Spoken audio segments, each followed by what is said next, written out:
What is going on, everybody? Welcome. Welcome to the Watchtower podcast. Glad you guys could be here with me. This is episode 99. So we're going to be talking about the BlackRock takeover. This is it's going to be an interesting episode. It's going to be another deep dive. We've been doing a lot of those lately. Don't know why. I just what comes, I guess. So that's how that's going to go. But glad you guys could be here. Glad you guys can join me. It is Saturday.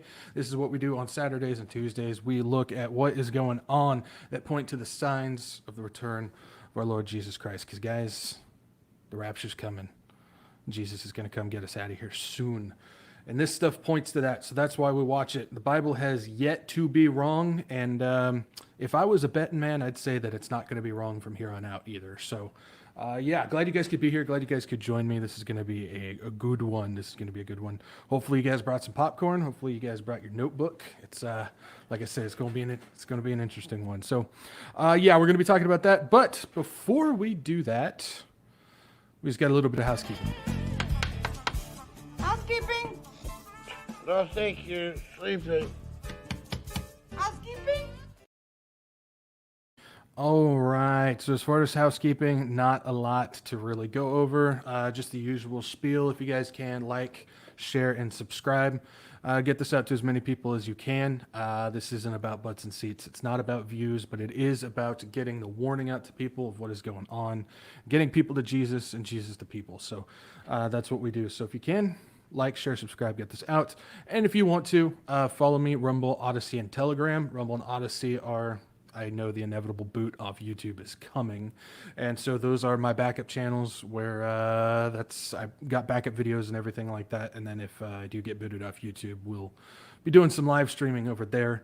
And then Telegram for everything in between. I post news updates, funny things, hymns, and if updates on whatever's going on. So if you want to follow me on there. And I think that's all we got as far as that goes. Except I will say this is episode 99. And so that means on Tuesday, it's going to be episode 100. And I cannot believe that we're going to do 100. Well, maybe. We may not make it to 100. The Lord may come. I pray that he does. But if we do make it, it'll be 100 on Tuesday. And I can't believe that we've done that. So it's crazy. Let's get you guys involved. How are you guys doing? Let's see. I'm just going to pick a random spot and we'll go from there. So let's start right here. I like this one. We're just going to start with this. Soon. Yes. Very, very soon. 'Tis the season, not Christmas. 'Tis the season for the rapture. That's for sure. What's going on, Bobby? I like that t-shirt. Thank you. I appreciate it. I'm terrible at math, but yet I like this shirt too, even though it involves math. What's up, Tim? Timothy Gaines is here. Good to see you, man. Glad you are here. Hopefully you're having a good Saturday. Peach is here. She's saying hello to Sherry, and apparently Sherry is here as well, so I don't see you on this list, but hello to Sherry as well. We've got Keto Mama. What's going on, Mama? We've got Coco Bear. How you doing? Love the deep dives. Jesus comes to... Yes, definitely. DJ Betty Lou. How you doing, Betty? Good to see ya. Looks like we've got Michael here. Let it be today, Lord. I'm with you. I'm definitely with you. Taylor is here. The PM has tanked our country even worse than what's happening in the U.S. I don't know. There's a lot of bad stuff going on all over various ways. That's for sure. Vanessa is here and she is praising, saying amen. Definitely. Amen. Caroling is here. We've got So Blessed. Glad to see ya. Hannah Laura is here. Good to see you. We've got Taylor. I don't know why I saw Terry. Oh, because I was looking at Terry down here. Taylor and Terry are here. Lori is here as well. We've got Rev 22. Pookie is telling me to go away. I don't know. Should I go away, guys? I'm not sure. And then we've got some Toolbox members here. Carly is here. Kim is here. Good to see you. Viking Loves Jesus is here as well. Looks like we've got KW as well. All right, I can't get to all you guys, but I do love getting you guys involved with the show, and I'm glad that you all are here. So, all right, we're going to go ahead and get into this. So, this is going to be a little bit of a deep dive, like I was saying before. I'm sure everybody here has heard of BlackRock. You must be living under a BlackRock if you don't know who BlackRock is. Terrible joke. Anyways, the thing is I think we know BlackRock is one of the elite groups. We understand that they've pretty much got their hand in everything. They own almost everything and all that. But the question is how did they get there? How did they get to the point where they pretty much own the world? And we're going to talk about one specific way that they did that.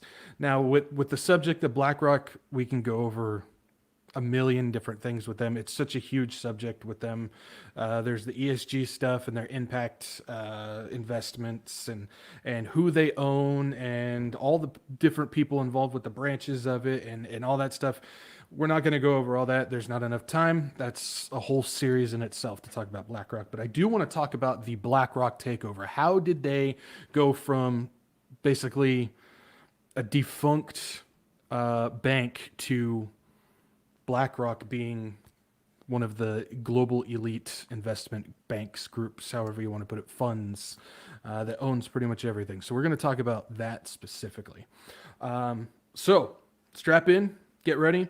Some of this stuff is really, really complicated, so I tried to make it as simple as possible. I really tried to make it as simple as possible, so hopefully everybody can understand, because there's even some points where I'm sitting there going, I'm scratching my head, and but I'll make it as simple as possible.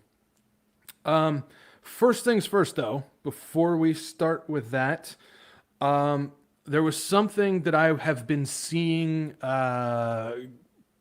getting blasted out there everywhere. The secular media, the prophecy chats and everything like that. And I want to make sure that we're not getting bad information out there. The last thing we want to do is discredit ourselves by getting bad information out there. And that was the thing going around saying with the Tucker Carlson situation, I'm not even going to comment on that. But with the Tucker Carlson conversation, there's this thing going around saying, well, does BlackRock own Fox News? Yes. Does BlackRock own Dominion voting machines? Yes. Well, what they did is they basically sued themselves. They did a write-off and they got rid of Tucker Carlson doing it. Well, actually, that's not correct. BlackRock does not own Dominion voting machines. Dominion Voting Machines is a private company that 76% of it is owned by Staple Street Capital. Not State Street, Staple Street Capital. BlackRock, as far as I understand, since they are a private company, you can't get full information on the stakeholders, but BlackRock does not have a stake in Dominion. So that thing that's getting passed around everywhere is not correct. Now, does BlackRock, are they involved with Staple Street Capital? Possibly. Do they have some other way that they're involved? Possibly. But that thing itself right now it's not true. So if you see that, don't be passing it around. It's bad information. There's a whole lot more to that situation, but like I said, I'm not going to comment on it. But just make sure you guys are passing around good information. We really have to do that. The last thing we want to do is talk about, hey, all this prophecy stuff, but look at all this bad information I'm giving you. It just discredits us and it doesn't help. So we got to make sure we're doing the good thing, doing the right thing. I don't know why I just went Elvis all of a sudden. Hey, anyways, okay. That's all I got with that. That's my little powwow, I guess you could say. All right, let's get started with this.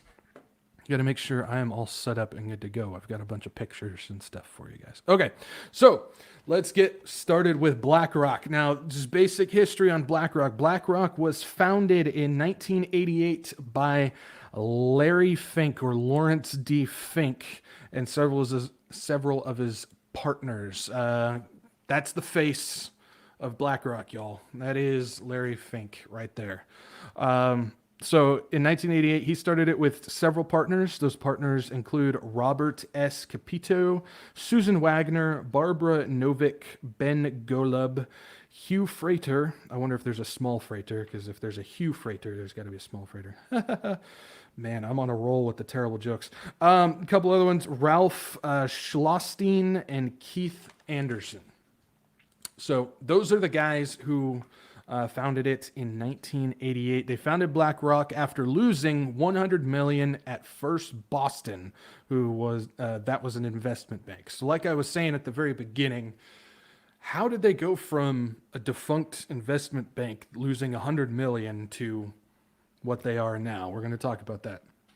And it involves a company that a lot of people know, Blackstone. Blackstone threw Fink a $5 million line of credit to cover 50% of BlackRock's of their business, to start it up. This was Pete Peterson and Steven Schwarzman, who were a part of Blackstone.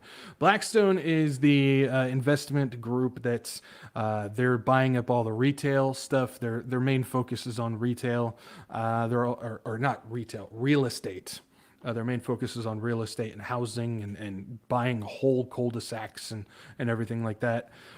They also were the ones a couple years ago that had the deal where they bought Ancestry.com, which we know why they did that, the DNA collection and all that. We're not going to get into that, but that's Blackstone. And they were actually the one that threw the line of credit to Fink to get BlackRock going. And if you want to know why it's Blackstone and BlackRock, they specifically did that. They were advised not to create a name that was too similar, but what they did is they wanted to actually cause confusion between the two companies, and so they chose very names, relatively close names like they did. So that was actually planned how they did that. So in 1944, they came about, and BlackRock separated from Blackstone after being able to stand on their own. And in 1999, BlackRock had $165 billion with a B, billion dollars worth of assets. So they turned that basically $5 million line of credit into $165 billion worth of assets. It's amazing how they managed to get that done. Also in 1999, BlackRock went public at the New York Stock Exchange. That was on October 1st. So they reached a point where they were cruising, they were comfortable, they were able to leave Blackstone behind and then go public on the stock exchange as well. So BlackRock went on the hunt after acquisitions and mergers and stuff. And in 2006, they actually acquired the Merrill Lynch Investment Management Company. Now, this is when they start that sweeping movement of just sucking up all the different companies and funds and investment banks and everything like that. They were starting to make a move, and they were starting to do it, but not quite the size that we're seeing here yet, but it's early. During this time, BlackRock was working on something big. It involves technology, but we'll get to that a little later. It's a program that I don't think a lot of people know what it is, but it's actually one of the main reasons why they're as big as they are. We'll talk about that a little bit later. But now it's here, after this merger in 2006 and all this stuff, they're working on all the acquisitions and sweeping through and taking everything. It's here that we begin to see the BlackRock takeover of the entire financial network of the United States. And of course, it starts with none other than 2007 through 2008's financial crisis. This is something that I've mentioned a couple times about being a planned event. This was a trigger event for the Great Reset, basically. This was a very important time. A lot of people think it was an accident. A lot of people think that they just didn't see what was coming. A lot of people think it was just a reset that happens in financial situations every so many years. It has to do that type of thing. Well, it was actually 100% planned for various reasons. We've talked about one where it was this was the beginning of basically the de-dollarization. We talked about it in the tearing down the curtain episode, and it was a planned, controlled de-dollarization with this is where China was going to start making their move forward. That was one of the aspects of it. Getting BlackRock to do what they did is another. So the 2008 financial crisis was, again, a planned event for the Great Reset. It was the trigger for many things, like we just talked about: China, de-dollarization, all this stuff, but it was also the trigger to allow BlackRock to team up with the Federal Reserve. So let's get going with this. During 2007-2008 financial crisis, it launched BlackRock skyward as Wall Street banged on their door for help. So while all the banks and institutions were looking for a bailout, they were looking for help, they went to BlackRock. This included AIG, Lehman Brothers, Fannie Mae, Freddie Mac, and others. They all hired BlackRock to rework their complex credit books. They did this to work the credit books. Now, this is where the connection of the Federal Reserve, the U.S. government, and BlackRock begins. U.S. Treasury Secretary Timothy Gaither and the Fed, the Federal Reserve, also worked with BlackRock. And we can take a look right here. Gaither has phone friend at BlackRock. This was an article from 2012 talking about the crisis. If you look at it, the close relationship between Mr. Fink and Mr. Gaither, which dates back to Mr. Gaither's days heading the Federal Reserve Bank at New York between 2003 2009, reflects how governments have turned the asset manager as a trusted advisor. And then it goes on to talk about, BlackRock helped the Fed manage the securities it acquired through its bailout of AIG and advised on the rescuing of Citigroup, which Citigroup is Rockefeller bank, if you guys didn't realize that. That goes way back to the Standard Oil Company days. It has counseled European governments, not just the United States, struggling with faltering lenders, and has provided services to U.S. government agencies ranging from Fannie Mae, Freddie Mac, National Credit Union Administration, even Bear Stearns was involved with that. So you're seeing the connection of BlackRock working with the federal government to bail out all these other banks and financial institutions.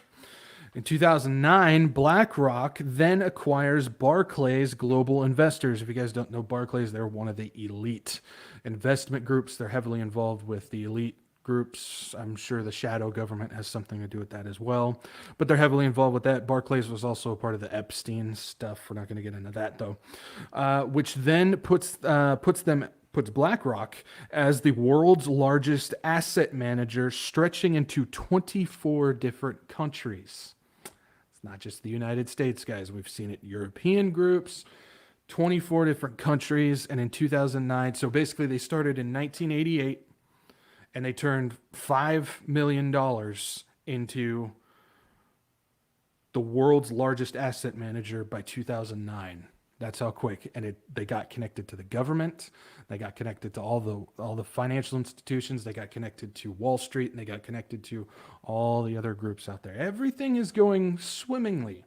And all of this mainly triggered because of the 2008 crisis. Almost like it was planned, wasn't it? Over several more years, BlackRock began to add advisors and board members that included politicians, central bankers, and Wall Street insiders. That's quite the hubbub of people. Not only did Fink continue to mingle with these types, but in 2019, it was reported that Biden and Fink were meeting often and making deals. Interesting.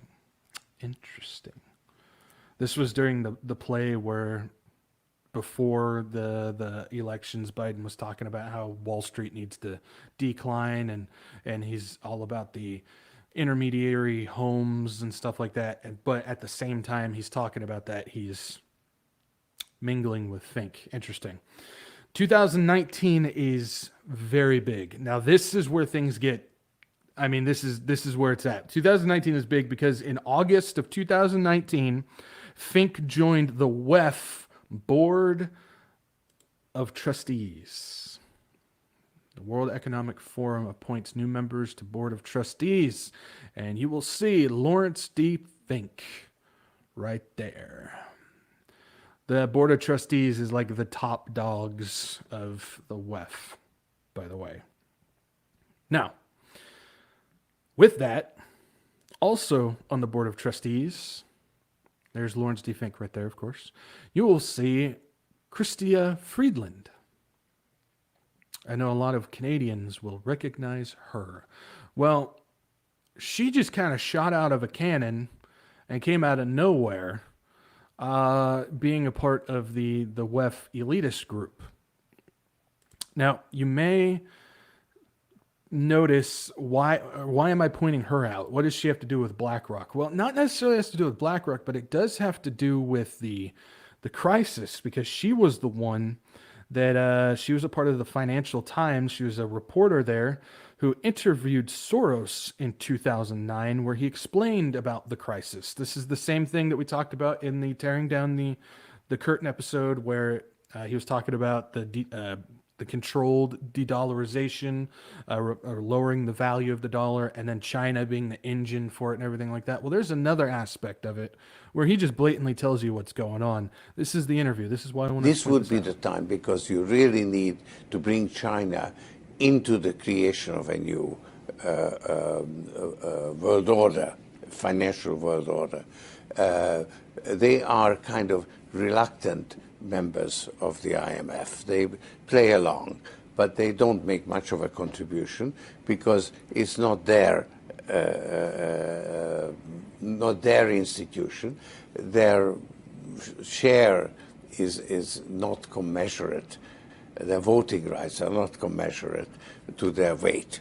So I think you need a new world order that China has to be part of the process of creating it, and they have to buy in. They have to own it the same way as, let's say, the United States owns the Washington Consensus, the current order.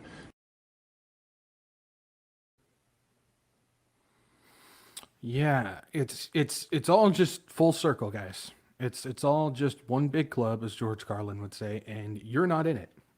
I'm not in it. But those two are definitely in it. And so back then, you see Friedland, who was a reporter at the Financial Times, interviewing Soros in 2009, where he basically just gave it up and said, hey, this is going to be the start of a new world order, and China's going to be leading it. And he talked about the de-dollarization, he talked about the creating of it, talked about how China's going to be involved with it. And then all of a sudden, Friedland is involved with the WEF, and she's the financial minister of Canada and all this stuff. And it's all full circle. It's all full circle. And she's on the board of trustees. It's amazing how quickly that happens. So that's just a little side trail, but it still has to do with just the fact of the 07, 08 crash was planned, and it was a trigger. You're talking about, China, who is definitely involved with this thing going on. There's still the notion going around that China and Russia aren't a part of it. They are. They just are, guys. And you're seeing that trigger that happened during this period also helped launch BlackRock into where they are, so much so that you even saw Fink get involved with all this. So in 2019, Fink joined the WEF, the Board of Trustees. Now, for this next part, this is the part where, I mean, it could get really, really complicated. I try to make this as simple, bare bones as absolutely possible to make this super easy, because we have to understand this part in order for everything else to make sense. So it's important to have a very basic idea of the U.S. monetary system. There's two different things. So like the CBDC, you know how there's the retail and the wholesale? Well, the fiat system that we have now is the same thing. There's the retail money, or the bank money, that goes between us and the banks. That's what we use. And then there's the reserve money that's held by the Feds, the Federal Reserve. When the phrase printing money gets used, that's reserve money and not retail dollars. So in this system, how it would go is when they print money, that money went into the reserve, which then allowed the retail banks, the banks, to lend out more cash. That money just didn't go straight out there. So that's kind of like the basic thing. So when the Fed prints, it ultimately allows the banks to lend out more. This gap between the Fed and the reserve money and the banks and the retail money is supposed to keep things in balance in a fiat system. good luck keeping things in balance on a fiat system because it's a bogus form of monetary system. Just saying. But that's how it works. So that's the very, very basic level of that. But when the printing in 2008 began, because that's part of the stimulus and the bailouts and everything like that, it didn't actually allow banks to lend like it was supposed to. So the money kept stacking up in the reserve. They kept printing, but the banks weren't really allowed to release more retail money out into the economy. That's part of the de-dollarization of it. So while the reserve money keeps stacking up, the value continues to drop. You see it now? You see how that works? So with this new broken system, quote unquote, they knew what they were doing, but this new broken system running, when the bailouts of 2020 happened, all of a sudden, for the first time, the retail money went lockstep with the Fed's balance sheet, the reserve money, something that it shouldn't do. And so I got a visual aid on this. If we take a look, you got the red line, which is retail, and then you've got the blue, which is the balance sheet. Well, there was a pretty big gap there.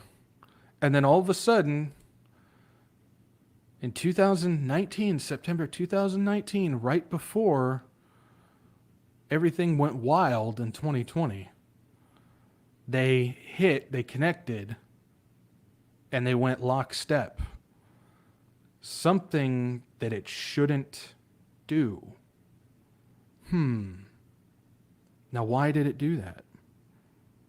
Why? Well, the same year that BlackRock's Fink joined the WEF in August, he joined the WEF in August of 2019. Well, also in August of 2019, BlackRock released an August report called Dealing with the Next Downturn: From Unconventional Monetary Policy to Unprecedented Policy Coordination. So just keep that in mind. Right before the 2020 event, the same month that Fink joined the WEF Board of Trustees, they released this. And you'll notice the authors of it: BlackRock Investment, BlackRock Investment, BlackRock Investment, Vice Chairman BlackRock, BlackRock Investment. Now, what is this thing? Why is this important? What does this play? This new approach that we saw the two monetary systems join, this new approach that they're talking about in this document, was a direct injection, eliminating the balance system that was broken in 2008 on purpose, of course. So basically what this was doing is they now were skipping the whole print money for the reserve and then allow the banks to lend based on that. They were skipping that. What they were doing is they were printing money and sending it straight out into the economy. They were skipping the whole system that they purposely broke in 2008. And so as soon as this happened, you saw the retail money and the reserve money go hand in hand. Why?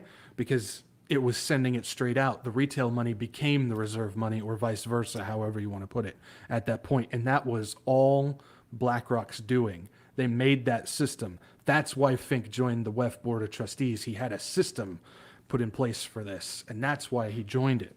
The direct approach involved central banks injecting money directly into the economy and coordinating fiscal policy through emergency fiscal facilities. It was then BlackRock stated in the reports the need for the going direct reset. Going direct reset. This was part of the great reset that we're still seeing take place now. Some people are sitting there going, I'm still waiting for this great reset. Take a look around. It's going on right now. They created a special purpose facility called the SEF, or SEFF, which stands for Standing Emergency Fiscal Facilities. And this would allow the injection of retail money directly into commercial accounts of public and private sector entities. Again, they are bypassing the standard order that a fiat system works on, and they're injecting it straight into the economy. That's why, again, we saw in those charts at the same time this happened, boom, they basically became one.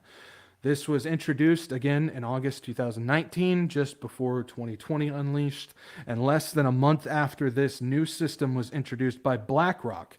And I'll say this again, less than a month after this new system was introduced by BlackRock, so August 19th, less than a month right before 2020 happened, central banks were already implementing it, all perfectly timed. Sure seems like this thing was already planned, ready to go ahead of time, right? Because there's no way that all these central banks would just instantly start putting that together in less than a month. No, they knew it was coming. They knew what was going on. It was all planned. It started in 07 and 08. That was the first step. Then we got to this. That's just more proof that 2020 was planned. Here's the tasty part. It is delicious. With BlackRock's system now active and central banks pumping trillions directly into the economy, who would manage this bailout? BlackRock. BlackRock would manage this bailout. In March of 2020, the Fed hired BlackRock to manage 3 bailout programs. Straight from the New York Times, Fed releases details of BlackRock deal for virus response. BlackRock, the world's largest asset manager, would earn relatively modest fees for helping the Federal Reserve run a bond buying program to steady markets unsettled by the pandemic. These 3 programs that the Fed basically hired BlackRock to run include the Fed's commercial mortgage-backed securities program, newly issued corporate bond purchases, and existing investment-grade bonds and credit ETF purchases. Basically, BlackRock was gaining control of the U.S. government's financial system. They're gaining control of the money. This ultimately granted access to government funds and allowed BlackRock to bail out its own assets. Check this headline out. In Fink we trust. That's unsettling. BlackRock is now 4th branch of government. Wow. If that doesn't speak volumes, I don't know what would. That's something else, guys. I mean, in one headline, not only did they replace God with Fink, but now BlackRock apparently is the 4th branch of the government. Which, is anybody really shocked by that? Think about it. Think about it. Look at what they own. Look at who they're involved with. Yeah, I mean, I'm not sure there's so much the 4th branch of the government as the branch that oversees the other 3. Honestly, that's how I'm viewing it. So again, this ultimately granted access to the government funds. BlackRock had control of the government money and allowed BlackRock to bail out its own assets. So what does that mean? The Fed allowed BlackRock to buy its own bonds to increase their own profits while the taxpayers eat it. What they did is they got control of the Fed's money. Then they started to bail out their own funds and buy their own bonds using the government's money, increasing how much they're worth while the taxpayers, you guys, fund it. What this is it's a wealth transfer. That's what this is. What they're doing is they're taking money from your pockets and sending it straight up into BlackRock's fund. That's what this was doing. It was a giant wealth transfer. This is something that we were talking a lot about during 2020, where basically all of the mom and pop shops, all the small time gigs, all them, they had to shut down for that period. But yet Walmart and Amazon and all the big companies were allowed to stay open. So all the money was getting funneled into them. Well, this was another version of that, where while BlackRock was using government's money to bail out not only their friends' banks, but their own banks, increase their bonds and do all this stuff, basically taking all of your money and putting it up into theirs. So there was a double strike of wealth transfer. It was the retail stuff going to Amazon and Walmart and all those. And then the bank was taking it on the other side, all while under the disguise of, we're going to send you helicopter money. We're going to send you stimulus money. Da, da, da, da, da, da, da, da, da. While at the same time, basically, if you can picture a cartoon, they're handing you $1 while they're reaching around taking your entire wallet. That's what they're doing. That's what this system was doing. This allowed BlackRock to just take full control of government's money and become what we're seeing today. That's how this happened. So much so, in Q2 of 2020, so in the second quarter of 2020 alone, BlackRock's revenue rose 11.5% to $261 million. That's just in the second quarter of 2020 due to the transfer. And it's only gotten bigger. It has only gotten bigger. Not only was BlackRock increasing revenue through taxpayer expense, but they were also charging fees to the Fed on top of it. So not only were they taking your money and increasing their wealth, but they were also charging the government at the same time for doing it.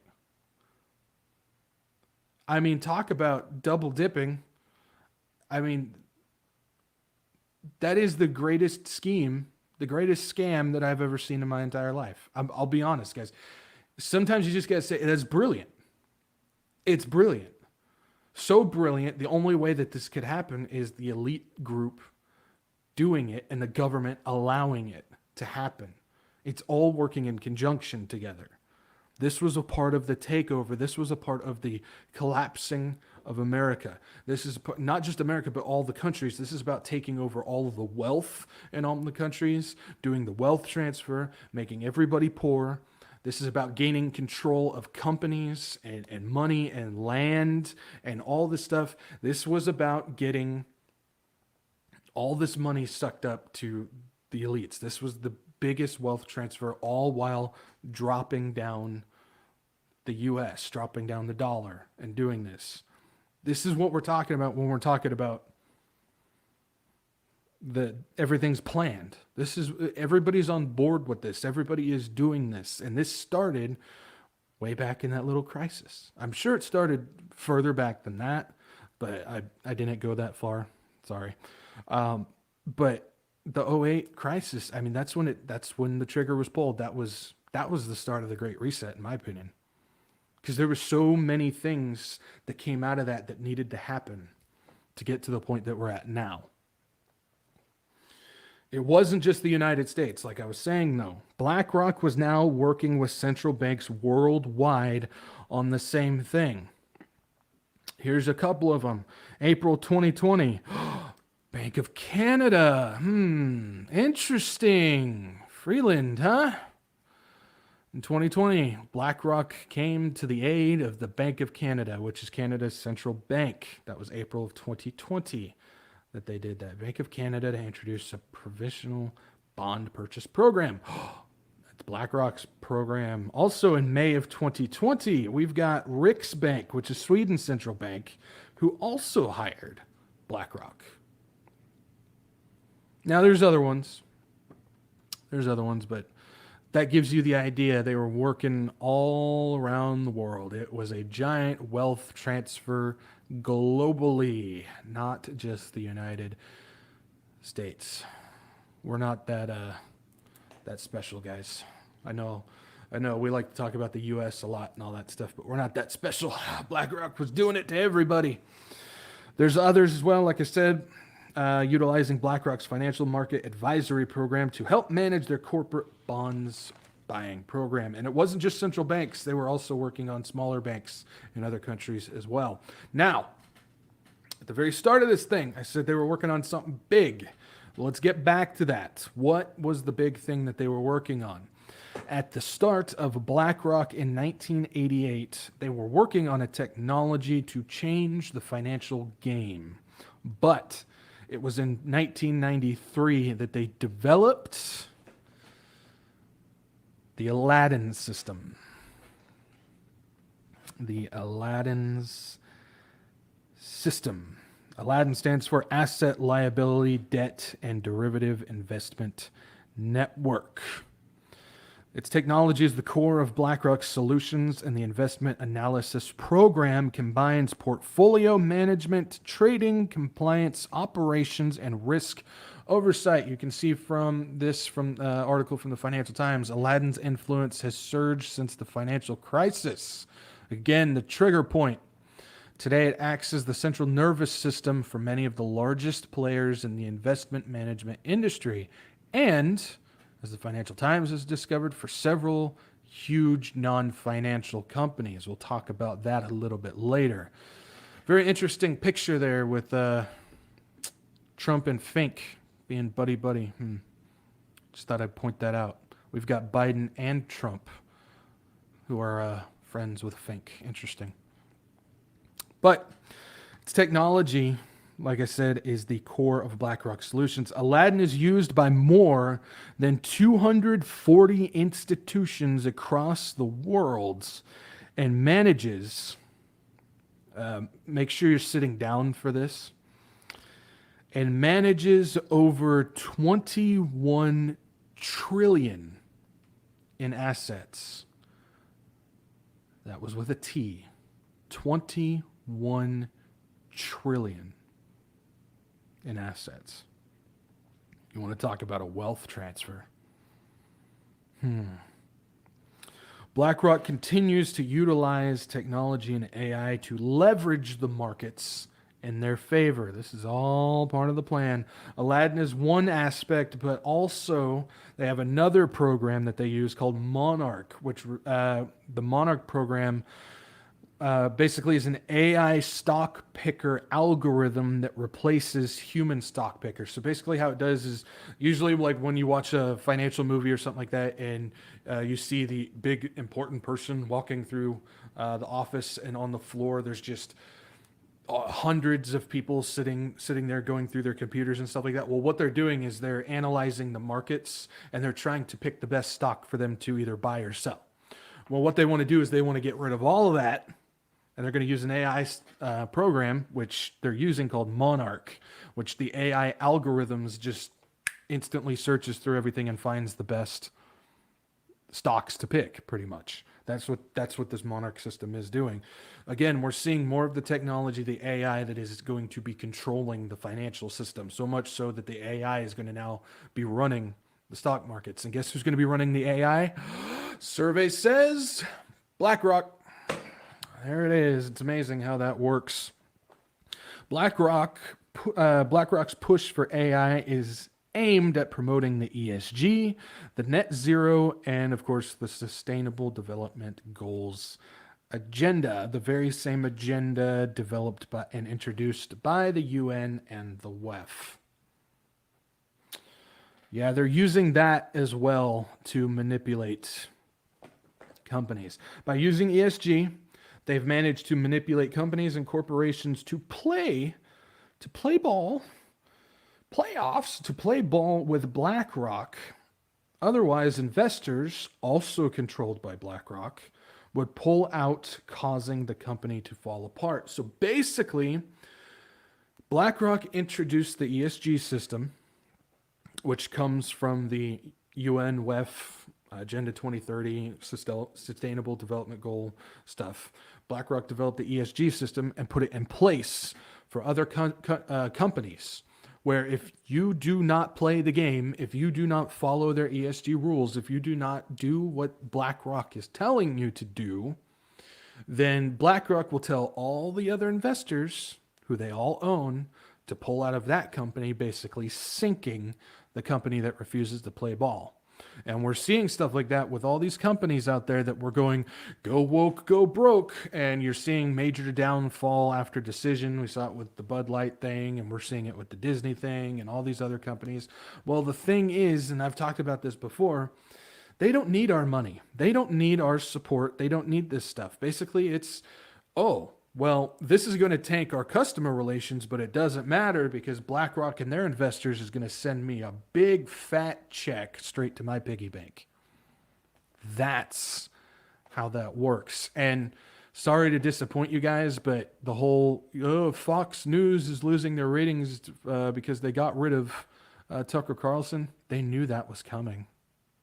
They knew that was coming. They don't care. They don't care. And don't be surprised to see Tucker all of a sudden flourish somewhere else. And there's some, that's a different subject. I'm not even going to get into that. But they knew it was going to happen. You know, everybody was making fun of them, saying, ha ha, Fox News, ha, see, we knew this was going to happen.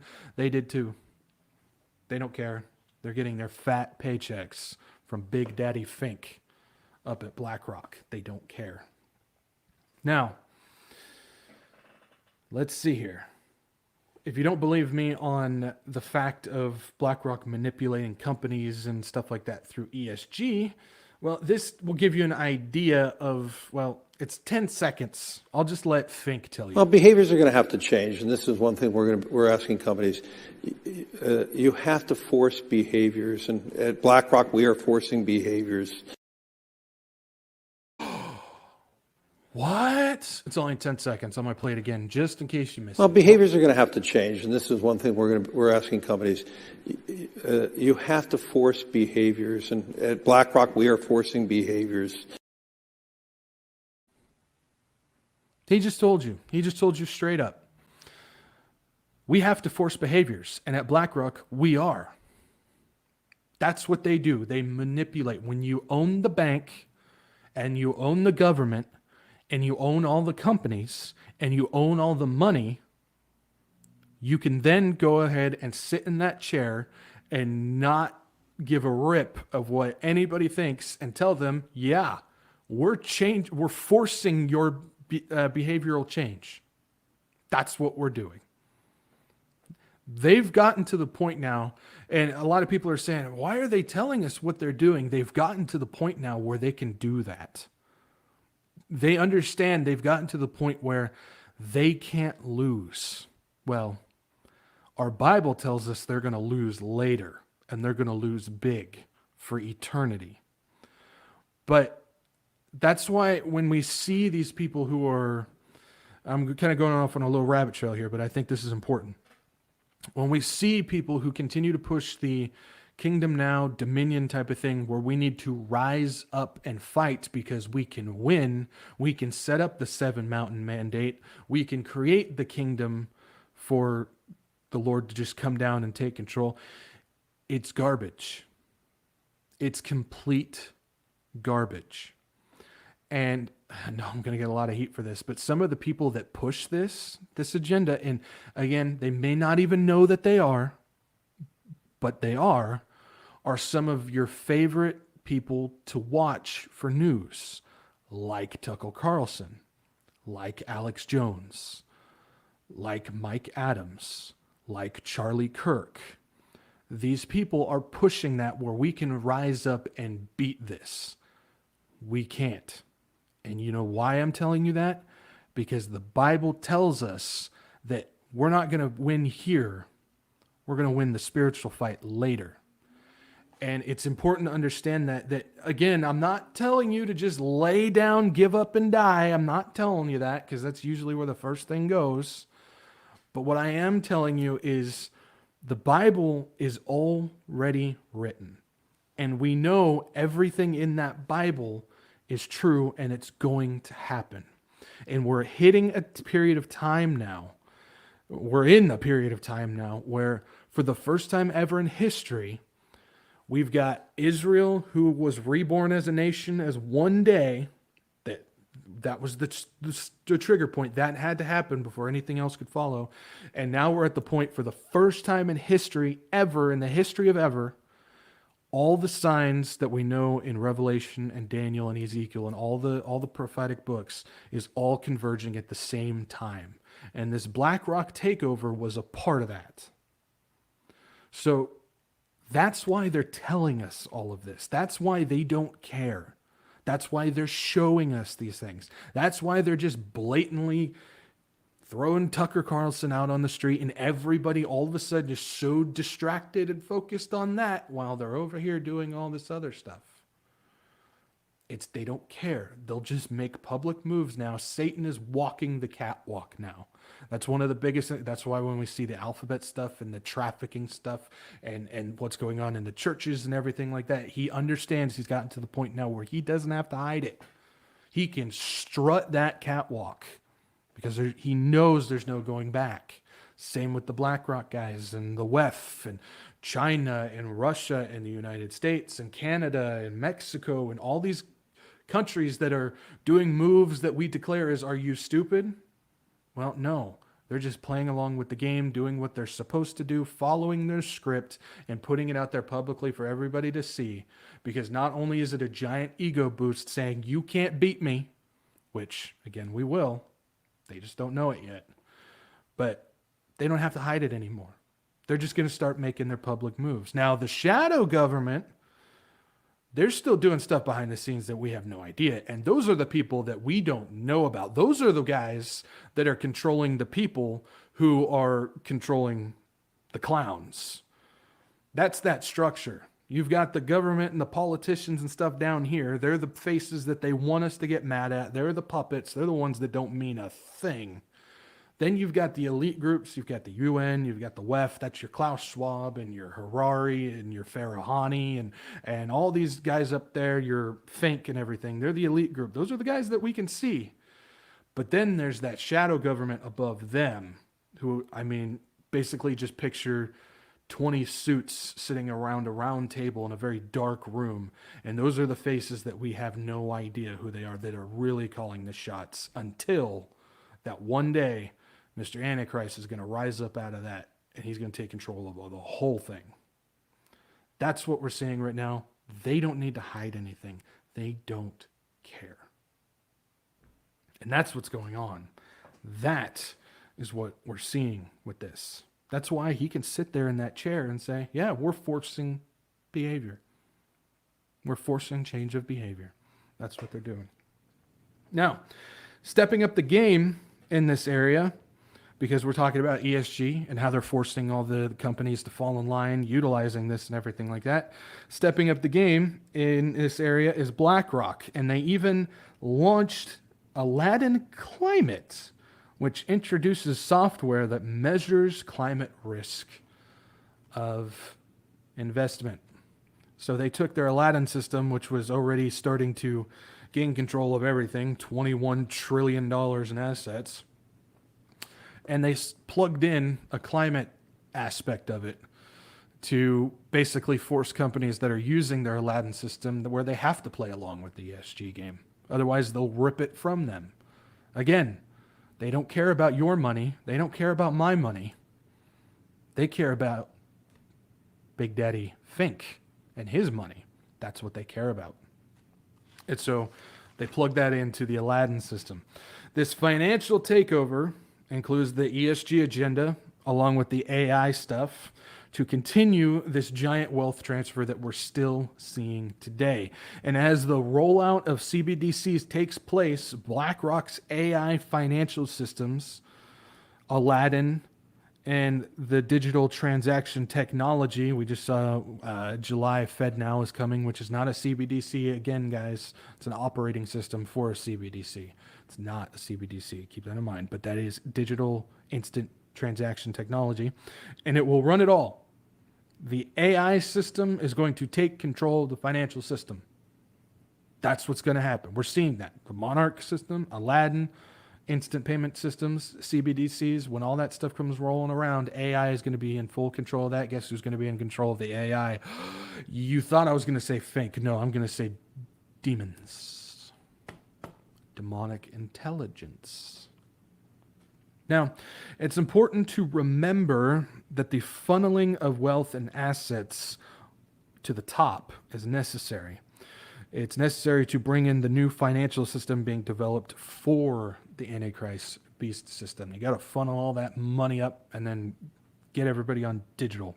What's funny is the top shareholders of BlackRock itself. That's right, BlackRock has shareholders, and you would think Fink or BlackRock would be the top dog of their own company, but you would be wrong. It's actually Vanguard. Dun-dun-dun. Yeah. Top 3 shareholders of BlackRock: Vanguard, BlackRock Inc., and State Street. Those are the top 3 dogs that I continue to tell you guys who own everything. BlackRock may own more in assets. They may own more in money. But I'm telling you guys, Vanguard has more power.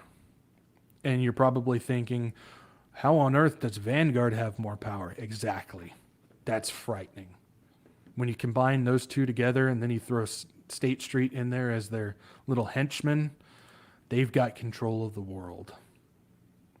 They've got control of the world. Those are the big 3. So there's so much more to this.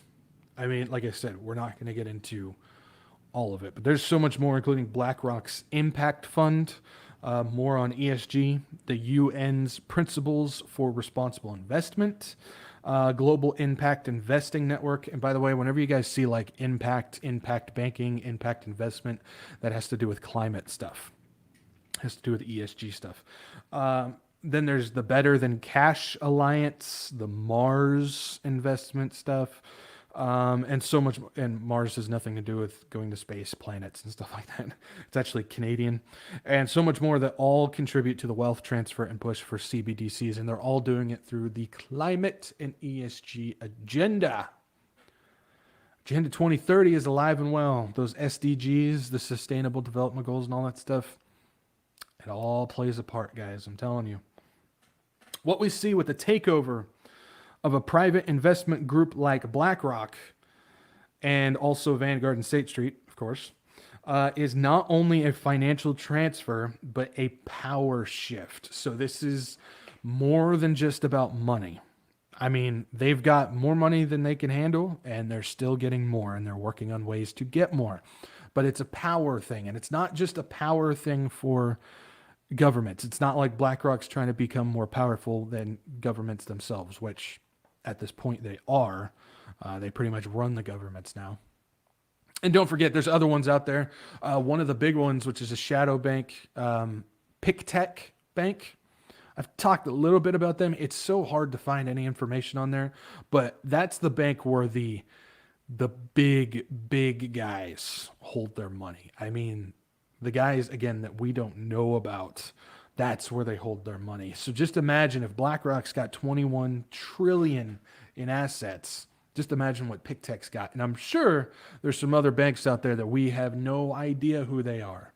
I mean, if you want to take this back to Prince Charles at the COP26 meeting, he's talking about we need to marsh the strength together, get all the money up there for all the trillions and trillions of dollars at his disposal, which will amount more than countries and governments themselves. He will have more than countries and governments themselves. Why am I scratching my chin on that? In order for the transition of government to enter into that neo-feudalistic technocracy, which we talked about a couple episodes ago, governments must not only work with private companies, but they must also give those private companies power and control that overtakes their own governments. Fink has kind of got something to say about this as well. Check this out. Uncertainty. Markets don't like uncertainty. Markets like actually totalitarian governments where you have a understanding of what's out there, and obviously the whole dimension is changing now with, as you said, a democratization of countries, and democracies are very messy, as we know in the United States. You have opinions changing back and forth. Markets like totalitarian governments. Well, what he means by markets is he means all of the banks that he controls. They like the totalitarian governments. And when you look at a neo-feudalistic technocracy, you're looking at a totalitarian government. So again, why am I kind of scratching my chin when I'm talking about he's going to have more company or more money than countries and governments combined? Well, the fact is we're seeing that take place now. If you look at the companies that are creating the technology systems being used to create this beast system, they're not only working with governments, but they're instructing the governments on how to move forward. We're talking Think at BlackRock. We're talking Elon Musk with his Tesla and Starlink and Neuralink and CureVac and all that stuff. We're talking Zuckerberg with his AI, metaverse, Facebook stuff. You're talking Jeff Bezos. You're talking Bill Gates. You're talking Peter Thiel. You're talking Sam Altman, et cetera, et cetera. They have all met with government heads and officials in multiple countries at multiple times. Now, these companies are creating financial, AI, smart tech, health, networking, transhuman, space, and even policy programs and technology that will be used for the beast system. You know how I was talking about in 2020, there was the wealth transfer going up to Think, but there was also the wealth transfer going to Amazon and Walmart and all that. Well, the private guys who own those companies basically are more powerful. They're gaining control of the governments. It's the companies themselves. And the fact is a lot of these people that I just listed off, they have more wealth and power than some countries and governments out there. And that includes Think. That includes Think. You're looking at these people who have more wealth, more control, more power, more assets, and not only all of that overtake governments and countries out there, but they're also the same people that are building the technology that will be implemented for the beast system takeover. Why am I talking about that? Because what I think we're seeing here, and this is my belief, not saying this is, what it is, but we're seeing another avenue, another aspect where you're seeing all of the power and control going into these private industry guys who I believe will be the 10 kings. Because when you look into the 10 kings, you look at the 10 horns, they will be kings without kingdoms. Well, that would imply that they wouldn't be ruling land sectors. Now, that doesn't mean that the world won't get split up into 10 land sectors, which I do believe that will happen as well. But I believe those horns, those 10 kings, are going to be possibly some of the people on that list. Possibly. And that includes Fink, who could be the king of finance, honestly. Because finance is an industry, if you guys haven't figured that out. Banking is an industry. And he's got the wealth to do it. Musk has got the wealth. Zuckerberg has got the wealth. Thiel's got the wealth. Altman's got the wealth. Gates has got the wealth. All these guys, now I'm not saying they are going to be that. But when we see a wealth transfer to these people, when we see a power transfer to these people that surpass governments and countries, and these people also own and operate all of the technology that will be used in the beast kingdom, or the beast system, well, I think we're seeing the creation of the 10 kings from this. And not to mention, several of the companies and their founders also use Fink's Aladdin system. If we look here, this is the same article from the Financial Times. Vanguard and State Street Global Advisors, the largest fund managers after BlackRock, are users, as are half of the top 10 insurers by assets, as well as Japan's 1.5 trillion government pension fund, and right here, the world's largest Apple, Microsoft, and Google's parent firm, Alphabet. The three biggest U.S. public companies all rely on the system to steward hundreds of billions of dollars in their corporate treasury investment portfolios. So some of the biggest industry guys, industry companies, also use Aladdin's system as part of their wealth transfer, making some of these companies much more wealthy than entire governments and countries together.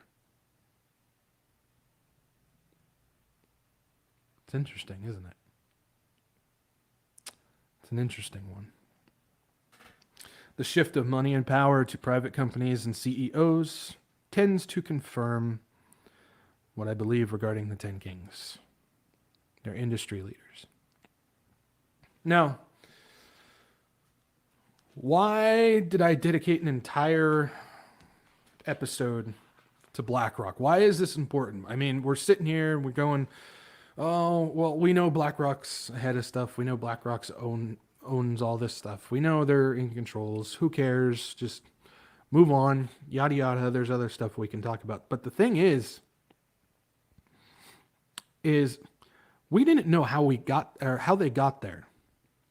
And when you dig into that, and when you look at the company, and you look at Fink, and you look at who he's in collaboration with,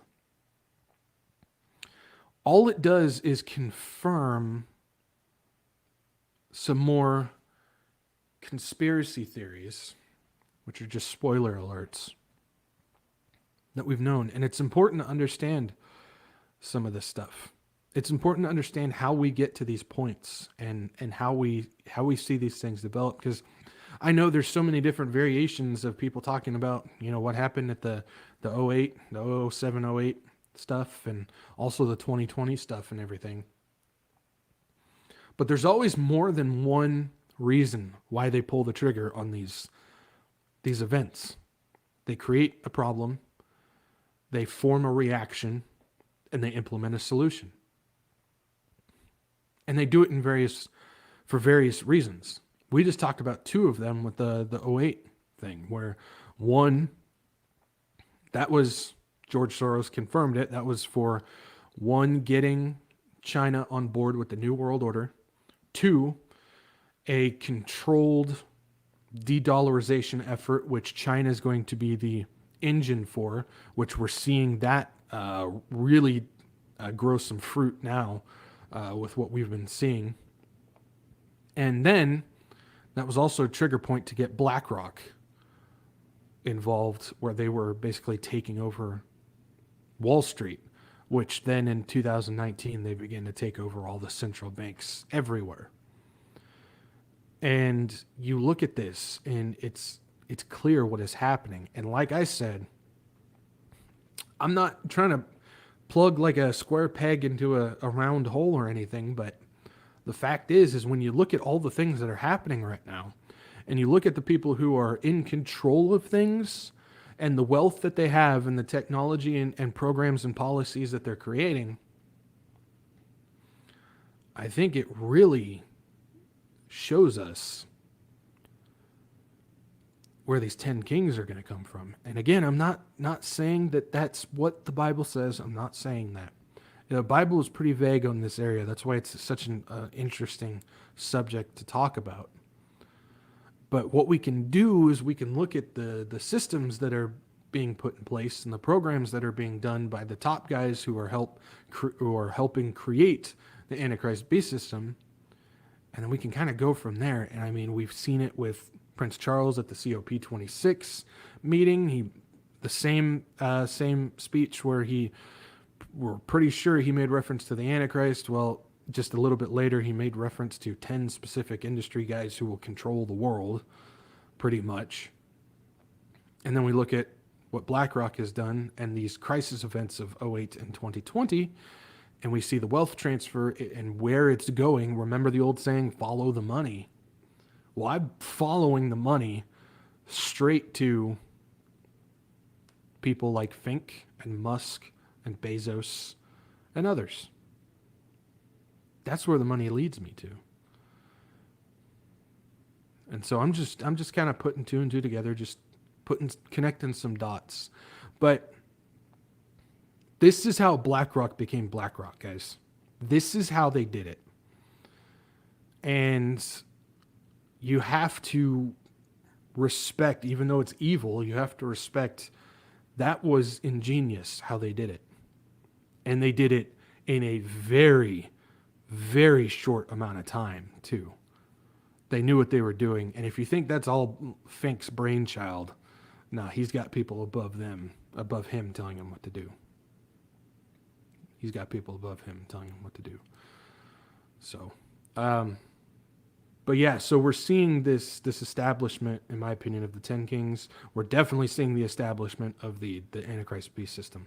And we know that stuff's going to be coming in the tribulation. We know it's going to be coming a little bit later. But before that takes place, before all hell is unleashed upon this world, there's the rapture that happens first. And I don't know about you guys, but after listening to how all that came about and we see where it's going next, I don't want to be here for that. I don't want to be here for that. I don't know about you guys. And if you're somebody that doesn't want to be here for that either, but you don't know the Lord, you don't know Jesus Christ, this is the time to do it. Because he is the one way, he is the only way, he is the narrow way to escape what is coming and what this is leading to. What this is leading to. That's not a conspiracy theory that I just went over. I mean, that is cold, hard facts of what happened, how it happened, and how we got to this point. And it's only going to get worse from here. And if you don't want to be involved with what that leads to, get to the Lord Jesus Christ. And it's just a simple gift. There's nothing that you have to do. It's a free gift that he just extends to anybody who is willing to accept it. And it's as simple as ABC. You admit that you are a sinner, that you fall short. You admit that you're not good, that you've messed up. You come with a repentant heart knowing, I messed up and I need somebody to save me. I have sinned and I have done wrong. And I need a Savior. So you admit that. B is you believe in all of your heart. You don't just say it. You don't just know it. You believe it. Knowing and believing are two different things. But you believe that Jesus Christ came down. He is the one and only Son of God. He came down in the flesh, 100% man, 100% God. Lived a perfect life. Died on the cross. And then rose again on the third day, defeating death. You believe that. You don't know it. You don't read about it. You don't keep it in the back of your mind, but you believe it. That you believe that Jesus Christ is who he says he is, and he did who he said he did. And then C is you call upon the Lord. This is that prayer that you say to him. You say, Lord Jesus, come into my life and save me. I know I have done wrong. I know I have sinned against you, and I believe that you died and rose again for me. Come into my life and save me. And if you do that and you truly believe, welcome to the family of God. And what that is leading to, that monster that we just went over, what that is leading to, you will not have to deal with. because he's going to come and snatch away his church. We will meet him up in the air, in the clouds. The dead will rise first, and we will follow. And we get to go home in our new bodies with our Lord that died for us. And we get to skip every bit of hell that's going to be unleashed upon this world later. That's what it's all about. That's why we do this. That's why we talk about this stuff. You know, things like, why are we talking about BlackRock? That's because we have an understanding of what Scripture tells us is coming in prophecy. And we know our only escape. Yeah, that's right, escape. Some people want to say, you want to escape? Yeah, I want to escape. I want to be here for that. Got to be out your mind if you want to stay here for what's coming on this earth. I want to escape. And guess what? The Bible tells us we get to escape, celebrate. Can I get an amen? Can I get an amen? That's why we do these things, guys. Warning, getting people to Jesus and Jesus to people. Looks like I've got a question here. He says, where can I get a shirt like that? This is from a company called Clean Apparel. I got this years ago. I don't know if they're even still around, but if they are, check them out. Yeah, Clean Apparel. That's where I got the shirt. So, all right. That's it, guys. That's all I got. Get you guys out of here on time. So, thank you guys for joining me. Thank you guys for being here. Truly, I appreciate all of you guys. I really do. I love every single one of you. I know sometimes it takes me a while to respond to emails, and I can't get to everybody's comments and stuff like that, but I do read them, and I appreciate that. So, love you guys. Yeah, usual spiel. Like, share, and subscribe. Get this out to everybody you can. Your grandma, your best friend, your milkman, your dog. I don't know. Share it with the squirrel out in your tree, I guess. But yeah, if you can, like, share, subscribe, get this out. It's not about views. It's not about butts and seats, but it is about getting the warning out and people to Jesus and Jesus to people. That's what we do. Also, if you want to, follow me, Rumble, Odyssey, Telegram. Rumble and Odyssey are my backup channels when YouTube inevitably boots me off. And then Telegram, just news updates, funny stuff, updates on things, hymns, anything in between. I'll throw it on Telegram when I can.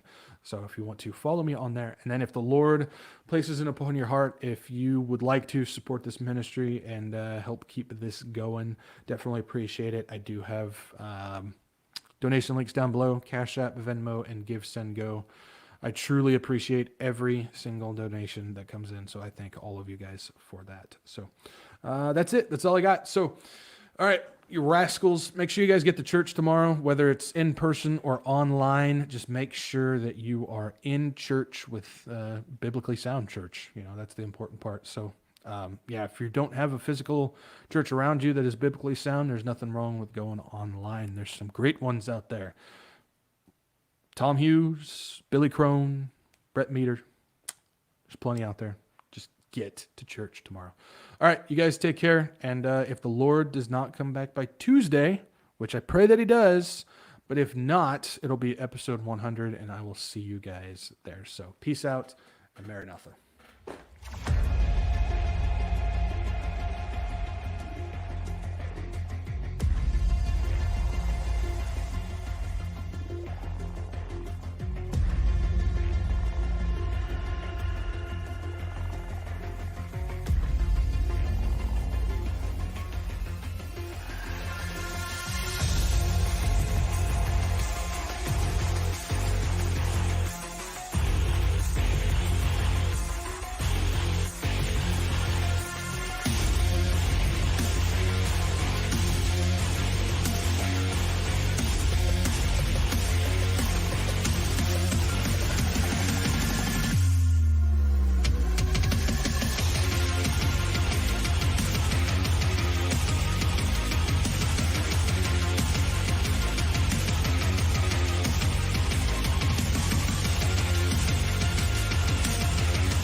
You're still here? It's over. Go home. Go.